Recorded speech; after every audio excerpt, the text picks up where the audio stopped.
Je suis désolée, je sors de la douche et je me suis pas coiffée, je me suis pas séché les cheveux, mais il fait une chaleur à crever et avoir les cheveux mouillés, c'est quand même vachement bien. Bonjour à tous et bienvenue dans cette nouvelle vidéo. Alors aujourd'hui, une vidéo que j'ai mis un petit peu de temps à tourner parce que je pensais la tourner un jour et je pensais que je l'aborderais d'une certaine façon, sauf que au final, les choses se sont pas passées comme je pensais qu'elles se passeraient et du coup, ça m'a forcé un petit peu à revoir la façon dont j'allais aborder la vidéo. Donc aujourd'hui, vous l'avez vu au titre de la vidéo, sur la miniature, etc. Peu importe, je vais aborder le fait d'avoir une mauvaise note pour son roman et principalement la première mauvaise note. Parce que très souvent, lorsque on sort un roman, les premières personnes qui vont nous noter, c'est souvent des proches, des amis. Voilà, c'est l'entourage quand même assez direct. Et globalement, que ce soit honnête ou pas honnête, ils vont pas aller s'amuser. Je parle d'Amazon parce que lorsqu'on est auteur auto-édité, c'est là-dessus que les notes ont le plus d'importance, puisque c'est là-dessus que l'on vend principalement. Et voilà, les proches, ils vont pas s'amuser à aller vous mettre une sale note exprès pour vous saquer. Ou alors, c'est peut-être que vous avez des choses à régler avec ses proches, je ne sais pas. Mais toujours est-il qu'au début, on a des bonnes, voire des très bonnes notes. Et au bout d'un moment, forcément, la première mauvaise note arrive. Donc moi, j'attendais d'avoir cette première mauvaise note. Alors dit comme ça fait bizarre. En fait, j'espérais... J'espérais pas l'avoir le plus tôt possible, mais j'attendais de l'avoir pour faire cette vidéo. Et donc c'est arrivé, alors au final c'est arrivé il y a un petit moment, et puis en fait j'ai pas fait la vidéo parce que je me suis dit en fait j'ai pas grand chose à dire du coup, parce que ça s'est pas passé comme je pensais que ça se passerait. Mais au final je me suis dit tant pis, je vais quand même faire ce retour d'expérience, même si jamais je ne vais pas forcément dire ce que je pensais que j'aurais dit. Voilà, ça fait beaucoup de conditionnels, etc. Mais bon, c'est pas grave. Ma première mauvaise note. Alors, faut savoir que sur Amazon, on peut noter les romans de 1 à 5. Il n'y a pas de 0, il n'y a pas de 0,5. C'est 1, 2, 3, 4 ou 5 étoiles. Au moment où j'ai eu cette mauvaise note, j'avais encore qu'un seul roman, donc c'est Les Origines. Et jusqu'à présent, j'avais eu, j'ai une majorité de 5. J'ai pas mal de 4 également. Et j'ai quelques 3 aussi. Je sais pas exactement. Sachant que sur les 3, je crois que j'en ai 2 ou 3 de 3 étoiles, mais il y en avait une qui était accompagnée d'un commentaire qui expliquait que la personne n'avait pas réussi à rentrer au début dans le roman, et qu'après ça avait été mieux, etc. Bon bref, ça c'est... Enfin, il n'y a rien à dire en fait, hein, c'est... Voilà, c'est comme ça. Je savais qu'à un moment ou un autre allait arriver le 1 étoile ou le 2 étoiles. Parce que bon, que ce soit 1 ou 2 étoiles, c'est pas terrible. 3 étoiles, on peut se dire c'est moyen, effectivement c'est moyen, mais voilà, par exemple, moi j'ai eu le cas, j'ai une personne qui a justifié pourquoi 3 étoiles. Bon, ça reste au-dessus de la moyenne, on va dire. Mais le 1 étoile ou le 2 étoiles, souvent non accompagné d'un commentaire, et je reviendrai un petit peu sur cette idée de notes et de commentaires un petit peu après. Première fois qu'il arrive, on le redoute en fait complètement, parce qu'on se dit, ah ça y est, c'est la première très mauvaise évaluation, ça va faire baisser ma moyenne, etc. etc. Si quelqu'un voit que j'ai une étoile, plus personne ne voudra acheter mon roman, enfin bon bref, on s'imagine tout un tas de choses, et on sait aussi que y a de fortes chances qu'au bout d'un moment, ça arrive. Il y a des gens pour qui ça met beaucoup de temps à arriver, il y a des gens qui en ont plusieurs, etc. Et en fait, je pense pas que ce soit juste la qualité du roman là qui soit à prendre en compte, parce que moi par exemple, j'ai un roman qui, alors depuis qu'il y a Le Dernier Né, ça fonctionne quand même beaucoup plus sur Amazon, mais sinon c'est de la vente en direct, donc les gens ne vont pas forcément mettre une note sur Amazon. Mais en plus de ça, moi je ne pense pas avoir des romans que l'on achète juste par curiosité. Ce que je veux dire, c'est que c'est pas des romans, c'est pas un genre qui est à la mode sur Amazon. Enfin, je parle principalement sur Kindle. Pas des couvertures qui peuvent attirer, qui sont à la mode également. C'est vrai qu'on voit beaucoup de romances et d'urban fantasy. C'est ce qui marche bien en ce moment. Les couvertures sont très codées et du coup, les personnes qui sont habituées à lire de l'urban fantasy vont facilement s'orienter vers des couvertures similaires en se disant voilà, ça va être quelque chose que j'ai potentiellement aimé, et je me dis que peut-être elles lisent peut-être plus rapidement le résumé, etc. Peut-être plus rapidement les commentaires, parce qu'elles se disent c'est déjà un genre que je vais apprécier. Moi, il faut aller lire le résumé, il faut aller lire un petit peu les avertissements, les commentaires, etc. Donc je pense que moi, j'ai moins de personnes qui achètent le livre, soit par hasard, soit en se disant tiens, je vais tenter. Alors, d'un côté, c'est bien pour les notes, parce que ça m'évite d'avoir des personnes qui sont déçues, qui n'avaient pas lu le résumé et qui du coup se disent ah ouais mais c'est pas du tout ce à quoi je m'attendais, etc. À l'inverse, je vends aussi moins. Bon voilà, je crois qu'on peut pas être gagnant partout, mais toujours est-il que voilà, il y a pas mal de personnes, je pense, qui, surtout avec l'abonnement Kindle en fait, qui est très bien puisqu'on a un abonnement où les livres sont illimités, donc facilement on va prendre quelque chose où on se dit ah peut-être que ça m'intéressera que moyennement, mais au final on est déçu, soit parce qu'on n'avait pas lu le résumé et ça c'est un petit peu de notre faute, soit parce que au final c'est c'est pas ce à quoi on s'attendait, etc. Bon bref, toujours est-il que voilà, avoir une mauvaise note ou voir un roman avec une mauvaise note, ça ne veut pas forcément dire que le roman est mauvais. Il faut savoir qu'il y a aussi des gens qui mettent des mauvaises notes si jamais le roman arrive abîmé. Voilà, il y a des fois des 1 étoile, le roman, le colis était arrivé abîmé et du coup j'ai une mauvaise note. C'est chiant. Franchement, c'est très chiant parce que là, c'est la qualité du service de livraison et non pas le roman qui est évalué, alors que la note, en fait, c'est la note du roman que l'on voit. Alors, si jamais la personne accompagne la note d'un petit commentaire, par exemple, le colis est arrivé abîmé, en tant qu'acheteur, lorsqu'on voit qu'il y a une étoile et qu'on regarde s'il y a un commentaire, on voit que c'est ça, on se dit, bon, bah du coup, voilà, il n'est pas question de la qualité du roman, du coup, bon, c'est pas grave. Et d'ailleurs, c'est aussi pour ça qu'il est très important de mettre des commentaires, surtout lorsque c'est des mauvaises notes, parce que ça peut permettre parfois de justifier la mauvaise note. Alors, des fois, ça va tout simplement être, eh ben, écoute, moi, j'étais pas la cible, j'ai pas du tout aimé, mais voilà, ce roman était pas fait pour moi. Peut-être en expliquant un petit peu, comme ça, les personnes qui vont arriver et regarder les commentaires, surtout les mauvais commentaires, bah, peut-être pourront se dire, bah, lui, il a pas aimé parce qu'il était pas la cible, il a pas aimé à cause de ça, mais moi, c'est quelque chose que j'aime bien, donc tant mieux. Mais également, un tel, dans son commentaire, il dit qu'il a pas aimé à cause de ça, bah, moi, c'est quelque chose que j'aime pas trop non plus, du coup, je vais pas l'acheter. Alors oui, ça veut potentiellement dire perdre une vente, mais entre perdre une vente ou faire une vente et au final la personne c'est pas votre cible, c'est quelqu'un qui ne va pas aimer, qui potentiellement ira vous remettre une mauvaise note derrière, qui fera peut-être baisser votre moyenne, etc. Moi je pense qu'il vaut mieux ne pas vendre un roman à quelqu'un qui n'est pas du tout la cible. Ça veut pas dire que des personnes qui ne sont pas forcément la cible n'aimeront pas votre livre, mais s'il y a des choses qui sont rédhibitoires dans un roman pour certaines personnes, vaut mieux qu'ils ne lisent pas les romans. Je vous renvoie à la vidéo où j'avais demandé à mes abonnés ce qu'ils n'aimaient pas dans les livres. Il y a des personnes qui m'ont dit par exemple, je n'aime pas quand il y a beaucoup de morts, j'aime pas quand c'est écrit au passé simple à la troisième personne. Bah voilà, ça c'est clairement des trucs que moi j'ai dans mes romans. Bah peut-être que mes romans ne sont pas vraiment faits pour cette personne en question et ça se discute pas en fait. C'est comme ça, c'est pas forcément la cible et puis voilà, en fait c'est voilà, nos romans ne peuvent pas plaire à tout le monde et ça on va y revenir un petit peu après. Du coup, j'ai beaucoup parlé et je vous ai même pas du coup parlé de ma réaction lorsque j'ai eu ma première mauvaise note. Alors moi, ça a été un 2 étoiles. J'ai pas encore eu de 1 étoile, ça viendra forcément à un moment ou à un autre. Avec le dernier né, je pense que ça arrivera aussi parce qu'en plus j'aborde des thèmes qui sont durs. J'aborde quand même des thèmes où je donne quand même quelque part un petit peu mon avis. Je parle de certaines problématiques et ça c'est clairement des choses, ça peut valoir 1 étoile pour certaines personnes parce que justement, voilà, ce qui ressort du livre ne peut pas plaire, ça je m'y attends. Certains choix aussi en tant qu'auteur que j'ai fait. Bref, je ne vais pas spoiler. Mais toujours est-il que je n'ai pas encore eu d'1 étoile et c'est un 2 étoiles que j'ai eu, donc c'était sur les origines. Il est arrivé comme ça un jour, j'étais sur la page produit, j'ai actualisé pour voir si j'avais des nouveaux commentaires et là j'ai vu ce 2 étoiles. Bon, je pensais honnêtement que ça allait beaucoup m'affecter, je pensais que ça allait me stresser aussi vis-à-vis de ma moyenne, parce qu'il faut savoir que malheureusement la moyenne faite par Amazon, c'est pas il prend le total de vos notes et il fait la moyenne, non. Amazon a tendance forcément à donner plus d'importance, plus de poids aux notes qui viennent d'achats vérifiés, donc où les personnes ont acheté sur Amazon, ont acheté le produit sur Amazon. Il donne aussi plus de poids aux avis de personnes qui notent et commentent souvent sur Amazon, et il donne plus d'importance aux mauvaises notes. Moi, je le vois sur le dernier né. Pendant longtemps, j'ai eu 2 4 étoiles et 2 3 étoiles sur le dernier né. Et au final, on aurait pu se dire que le pourcentage de 4 étoiles et le pourcentage de 3 étoiles était le même. Mais en fait, pas du tout. À des moments, il était presque le même, mais le 3 étoiles, il avait toujours beaucoup plus d'avance. Je crois même qu'une fois, les 2 3 étoiles, enfin, parce qu'en plus, ça évolue selon le nombre de 5 étoiles qui reviennent, etc. Le ratio entre les deux change, enfin, c'est très bizarre. Comprendre comment Amazon fait ses moyennes, c'est assez compliqué. Et toujours est-il que mes 2 3 étoiles, elles valaient, je crois, 13%, alors que mes 2 4 étoiles valaient 8%, quelque chose comme ça. Donc vous voyez, ça fait quand même une grosse différence. Voilà, toujours est-il que moi, c'était quelque chose qui m'inquiétait, de me dire, ah, si j'ai une mauvaise note, ça va faire baisser ma moyenne, etc.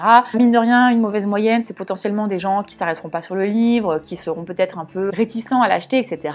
Et donc, j'ai eu ce 2 étoiles. Alors, il n'a pas beaucoup impacté ma note, peut-être de 0,1, je ne sais même plus. Et au final, eh ben, ça ne m'a pas blessée du tout.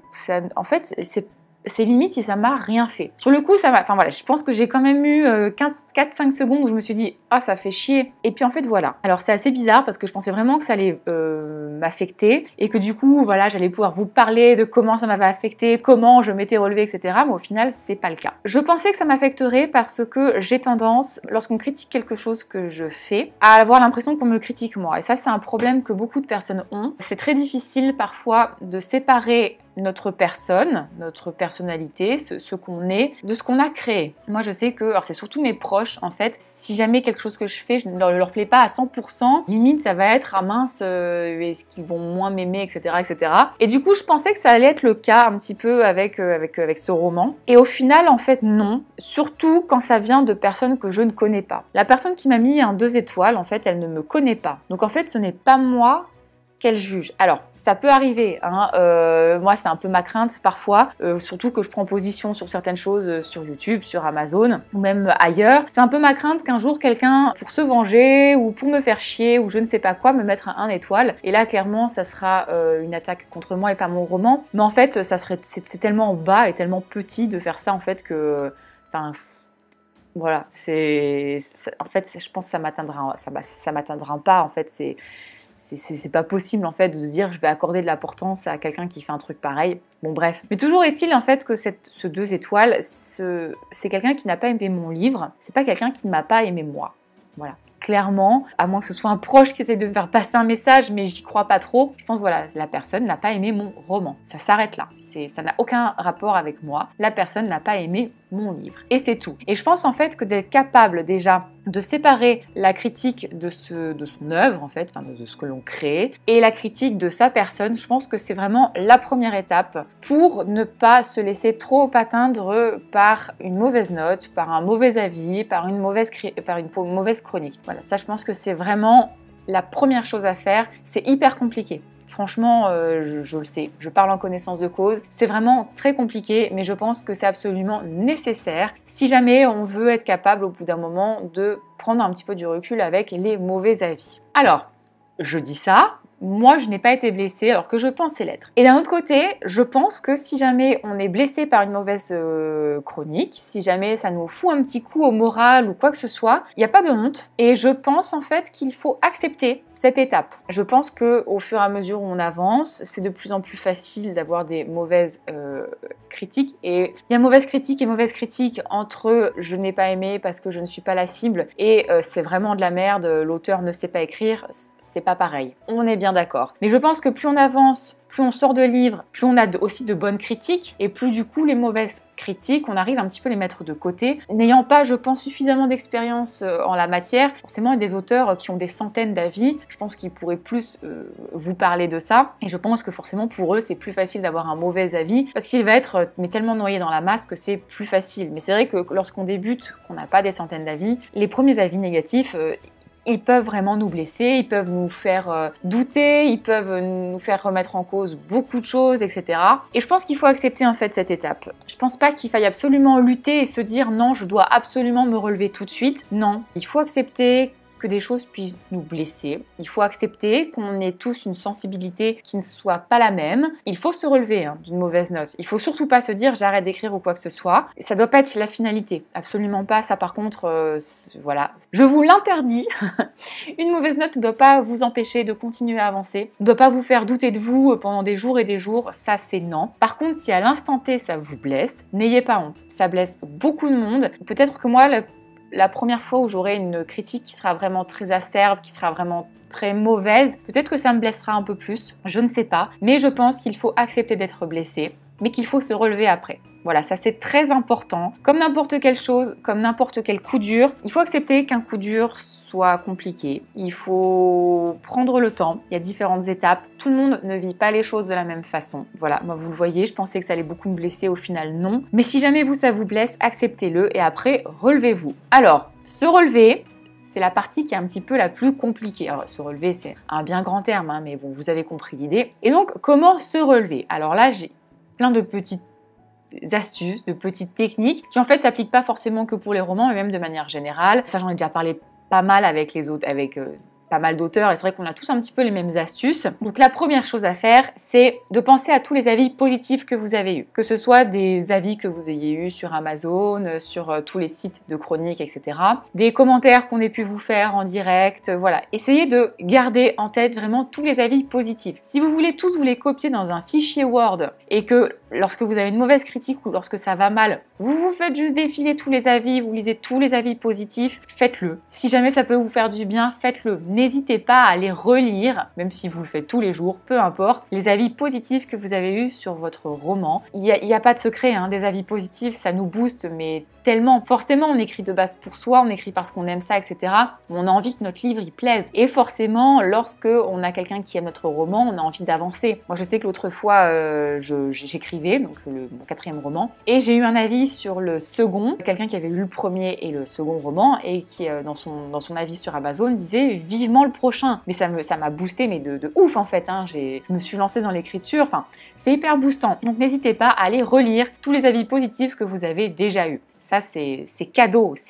Prenez-le, gardez-le, enregistrez-les quelque part si vous voulez, mais essayez de vous focaliser là-dessus. Voilà, pensez à toutes les personnes qui aiment vos romans, qui attendent vos prochains romans. Voilà, ça c'est le plus important. La deuxième chose que vous pouvez faire pour essayer de vous rassurer un petit peu, c'est d'aller voir vos romans préférés et d'aller regarder leurs notes. Moi, j'ai fait ça lorsque j'ai fini le premier jet de mon premier roman, des origines. Je suis allée voir des romans de mes auteurs préférés. Des romans, en fait, pour moi, je ne comprends pas qu'on puisse pas systématiquement leur mettre 5 étoiles. Oui, je sais, c'est comme ça. Et au final, j'ai regardé les notes et je me suis dit, mais c'est pas possible, il y a des gens qui ont mis 1 étoile. Il y a même plein de gens qui ont mis 1 étoile. Bon, forcément, les romans en question, ils ont des centaines, voire des milliers de commentaires. Bref, et quand j'ai vu ça, je me suis dit, mais c'est pas possible en fait qu'on puisse mettre une note pareille à un roman qui est aussi génial. Pour moi, en fait. Du coup, ça fait un petit peu relativiser. On se dit, ah ouais, donc en fait, moi, il y a ce truc-là que j'adore. Et en fait, il y a des gens qui ont mis une mauvaise note. Mais en fait, c'est pas parce qu'il y a des gens qui ont mis cette mauvaise note que le roman, il est pas bon. Moi, je le sais que le roman, il est excellent. Enfin, pour moi, il est excellent. Et donc, c'est pas cette mauvaise note, en fait, qui définit la qualité de ce roman. Et à l'inverse, il faut aussi regarder les romans que vous n'aimez pas et aller regarder les notes que eux ils ont. Alors moi je prends l'exemple, je l'ai déjà cité plein de fois, je n'aime pas du tout Le Seigneur des Anneaux. Je parle des livres, les films j'ai beaucoup aimé. Les livres, j'ai essayé plusieurs fois de les lire, c'est impossible. Je trouve ça chiant comme la mort, mais vraiment, à chaque fois je lis les premières pages et enfin moi je déteste les descriptions donc forcément voilà. Et en fait j'arrive pas. Et alors je vais pas aller m'amuser à mettre 1 étoile sur Le Seigneur des Anneaux en disant ah ça m'a pas plu, il y a trop de descriptions, blablabla. Ça n'a aucun intérêt pour moi de faire ça. Mais quelqu'un qui aurait le même avis que moi et qui s'en fout d'aller mettre une mauvaise note comme ça, le ferait également. Est-ce que ça empêche Le Seigneur des Anneaux d'être un best-seller? Est-ce que ça empêche Le Seigneur des Anneaux d'être un des livres les plus aimés, les plus vendus? Enfin, non, pas du tout. Et pourtant, moi, c'est un livre, j'arrive pas à le lire tellement je le trouve chiant. Je n'aime vraiment pas du tout. Alors là, il y a encore des gens qui vont peut-être m'insulter, mais c'est comme ça en fait, c'est un fait. Donc voilà, allez regarder les romans que vous adorez et vous verrez qu'ils ont des mauvaises notes. Et allez regarder les romans que vous détestez et qui pourtant cartonnent de chez Carton. C'est bien la preuve que tous les romans ne sont pas faits pour plaire à tout le monde. Et c'est tant mieux. Posez-vous la question. Si jamais à un moment vous dites mais pourquoi mon roman ne plaît pas à tout le monde, mais posez-vous la question. Est-ce que vous aimez tous les romans? Non, vous n'aimez pas forcément tous les genres, toutes les plumes, tous les auteurs, tous les types de romans, toutes les tailles de romans. Il y a tellement de choses qui rentrent en fait en compte pour l'appréciation en fait d'un roman que forcément votre roman ne pourra pas plaire à tout le monde. Moi par exemple, si je prends les cas de mes romans, tous les gens qui recherchent du bonheur dans les livres, qui recherchent, tous ceux qui lisent du feel good ou de la romance, mes romans ne sont pas pour vous. Mes romans, il y en a qui les qualifient de feel bad. Donc forcément, quelqu'un qui peut lire un roman et à la fin refermer le livre et être content, et c'est très bien en fait de lire ce genre de roman, je suis absolument pas là pour critiquer, c'est absolument pas ça, c'est juste pour le mettre en opposition à ce que moi je fais et expliquer pourquoi il y a des personnes qui pourraient ne pas aimer moi ce que je fais. Si vous, c'est ce que vous cherchez, ne lisez pas mes livres. Si vous cherchez de la romance, ne lisez pas mes livres. Si jamais vous n'aimez pas quand il y a des morts dans les romans, ne lisez pas mes livres parce que ça ne vous plaira pas. Vous n'êtes pas la cible. Et en fait, il faut accepter que tous les lecteurs ne sont pas votre cible. Concentrez-vous sur votre cible. Concentrez-vous sur les lecteurs qui vont aimer vos romans. Ne cherchez pas à plaire à tout le monde. Ne modifiez pas, surtout, vos livres dans l'objectif de pouvoir plaire à plus de monde. Sauf si jamais vous voulez vendre plus de livres, etc. Ça, c'est autre chose. Mais si jamais c'est juste une question de j'ai envie qu'on aime mon livre parce que j'ai envie qu'on m'aime moi, qu'on aime ce que je fais, etc. Non, c'est perdu d'avance. Il y aura toujours des gens qui n'aimeront pas ce que vous faites et pour plein de raisons. C'est normal et en fait, c'est limite une bonne chose parce que si tout le monde aimait la même chose, déjà ce serait un petit peu triste, ça serait un petit peu chiant et on serait tous obligés un peu d'écrire toujours le même genre de roman et ça serait grave relou en fait, mais clairement. Donc voilà, pour résumer, une mauvaise note, un mauvais avis, ce n'est pas grave. Ça peut blesser, ça peut toucher. Acceptez que ça vous blesse, acceptez que ça vous touche, mais relevez-vous. Comme je l'ai dit, votre roman ne pourra pas plaire à tout le monde. Il faut absolument vous mettre ça dans le crâne. Il faut absolument l'accepter, sinon vous allez souffrir en fait. Mais vraiment, lorsque vous allez recevoir vos mauvaises notes. Et je le rappelle, une mauvaise note de votre roman, c'est une mauvaise note pour votre roman. Ce n'est pas une mauvaise note pour vous, pour votre personne, pour la personne que vous êtes. Ça, c'est pour moi la règle la plus importante. J'espère que cette vidéo vous a plu. N'hésitez pas à vous dans les commentaires à donner vos petits tips aux autres auteurs, ce que vous faites lorsque vous avez une mauvaise note. Si c'est vous mettre en PLS et manger de la glace pendant 2 jours, c'est une technique comme une autre, on aime tous la glace et puis voilà. N'hésitez pas à commenter, n'hésitez pas à partager la vidéo si jamais vous pensez qu'elle peut être utile à d'autres auteurs qui craignent un petit peu la première mauvaise note ou qui viennent de recevoir leur première mauvaise note. Comme je le dis tout le temps, l'écriture, comme la lecture, c'est extrêmement subjectif et on est tous différents et il faut l'accepter. J'espère que cette vidéo vous a plu. En attendant de nous retrouver pour une prochaine vidéo, écrivez bien. Ne vous focalisez pas trop sur les mauvaises critiques, même si je sais, on retient toujours plus les mauvaises que les bonnes. Et surtout, continuez d'écrire et continuez d'avancer.